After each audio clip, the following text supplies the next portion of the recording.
முக்கிய செய்தி. கர்நாடக முதலமைச்சர் சித்தராமையா மீது வழக்கு பதிவு செய்த சிறப்பு நீதிமன்றம் உத்தரவானதை பிறப்பித்திருக்கிறது.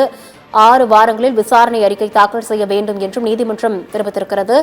மைசூர் லோக் ஆயுக்தா போலீசார் வழக்கு பதிவு செய்து 6 வாரங்களில் விசாரணை அறிக்கை தாக்கல் செய்ய வேண்டும் என்று உத்தரவானதும் பிறப்பிக்கப்பட்டிருக்கிறது. நகர்ப்புற மேம்பாட்டு ஆணையம் சார்பில் 4000 கோடிக்கு முறைகேடு நடந்ததாக புகார் எழுந்ததை அடுத்து தற்பொழுது சித்தராமையா மீது வழக்கு பதிவு செய்ய நீதிமன்றம் உத்தரவானத்தை பிறப்பித்திருக்கிறது. சித்தராமையாவின் மனைவி பார்வதிக்கு 14 வீட்டு மனைகள் ஒதுக்கியதில் முறைகேடு நடந்ததாக தொடரப்பட்ட அந்த வழக்கில் சித்தராமையா மீது வழக்கு பதிவு செய்ய நீதிமன்றம் ஆணையானதை பிறப்பித்திருக்கிறது. மேலும் 6 வாரங்களில் விசாரணை அறிக்கை தாக்கல் செய்ய வேண்டும் என்றும் தெரிவிக்கப்பட்டிருக்கிறது.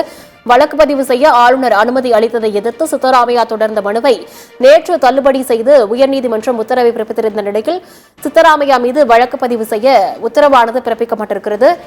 கர்நாடக முதலமைச்சர் சித்தராமையா மீது வழக்கு பதிவு செய்ய சிறப்பு நீதிமன்றம் உத்தரவானதை பிறப்பித்து 6 வாரங்களில் விசாரணை அறிக்கை தாக்கல் செய்ய வேண்டும் என்றும் ஆணையையும் பிறப்பித்திருக்கிறது.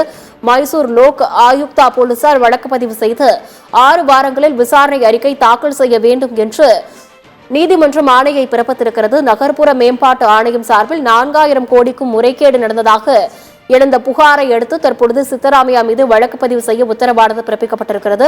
இது மட்டுமல்லாமல் சித்தராமையாவின் மனைவி பார்வதிக்கு 14 வீட்டு மனைகள் ஒதுக்கியதில் முறைகேடு நடந்ததாக தொடரப்பட்ட அந்த வழக்கில் தற்பொழுது சித்தராமையா மீது வழக்கு பதிவு செய்ய நீதிமன்றம் உத்தரவை பிறப்பித்து 6 வாரங்களில் விசாரணை அறிக்கை தாக்கல் செய்ய வேண்டும் என்று ஆணையம் பிறப்பித்திருக்கிறது.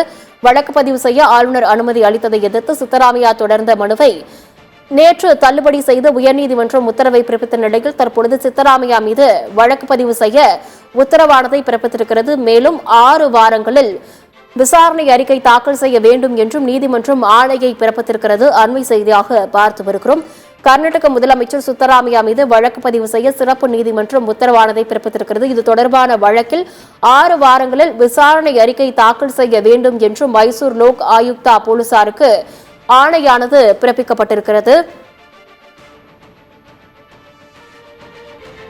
நகர்ப்புற மேம்பாட்டு ஆணையம் சார்பில் 4000 கோடிக்கு முறைகேடு நடந்ததாக எழுந்த புகாரை அடுத்து தற்பொழுது சித்தராமையா மீது வழக்கு பதிவு செய்ய நீதிமன்றம் உத்தரவை பிறப்பித்து 6 வாரங்களில் விசாரணை அறிக்கை தாக்கல் செய்ய வேண்டும் என்றும் ஆணையையும் பிறப்பித்திருக்கிறது. அண்மை செய்தியாக பார்த்தும் மேலும் விவரங்களை பின்னர் வரும் செய்தி தொகுப்பில் பார்க்கலாம்.